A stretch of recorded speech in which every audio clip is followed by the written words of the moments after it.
Timo Wilbrandt's motto is that there's no such thing as impossible. It's his job to transport things that are particularly big and heavy, like this digger. It has to be taken from here to a building site in the western German city of Essen. The excavator weighs almost 50 tons. Together with the weight of the transport vehicle itself, that makes 80 tons, a load that's almost twice as heavy as is permitted on many German roads. The authorities tell us which roads and bridges we can use. You're allowed to travel on the motorways at certain times. The route from here to the next construction site is laid down very precisely. Vehicles transporting heavy loads are only allowed to travel at certain times. They're not allowed to move between 6:30 and 8 a.m.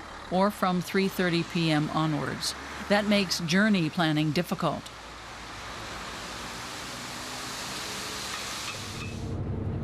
Timo Wilbrandt comes from Dortmund and knows the roads here inside and out.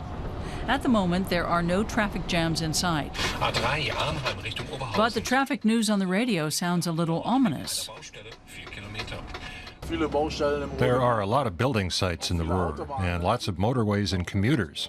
If there's some hitch in the prescribed route, you can't simply take another road. Congestion is particularly common here in this sprawling conurbation.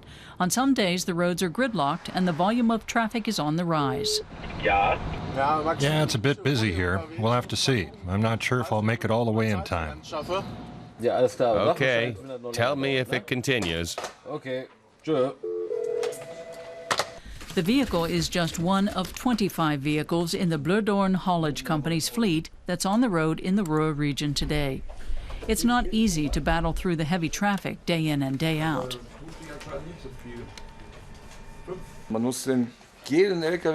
You have to track the movements of each truck and check that what you've planned is going to work out. Often things don't work out.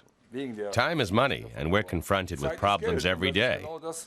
A client who hasn't finished construction on time, but who's already contracted out his equipment elsewhere, while someone else is waiting for excavation to be finished so they can get started.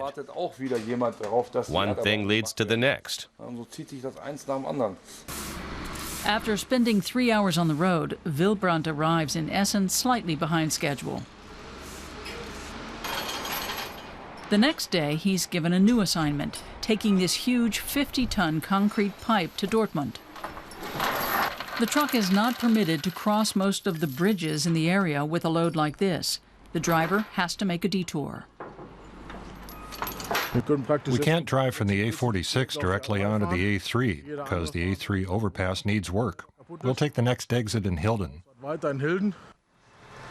The state of the motorway overpasses and bridges in North Rhine-Westphalia are a real headache for the haulage firm. Many need to be patched up or rebuilt from scratch. This bridge over the Rhine is one of the last that's open to vehicles carrying heavy loads. We can cross only a few of the Rhine bridges with heavy loads. Many are not open to loads over 40 tons. Manufacturing companies in the Ruhr region also need their goods transported. Longer journey times mean higher costs for them, too. Hauliers can usually gauge the state of the local economy well. At the start of the year, they didn't have many orders on their books. As long as the manufacturing sector keeps exporting things or producing things for the domestic market, then we'll have stuff to transport. When no one here makes anything anymore, then we'll be out of a job. The drivers are used to the everyday chaos on the roads of the Ruhr region, but it poses a substantial risk to the economic regeneration of the area.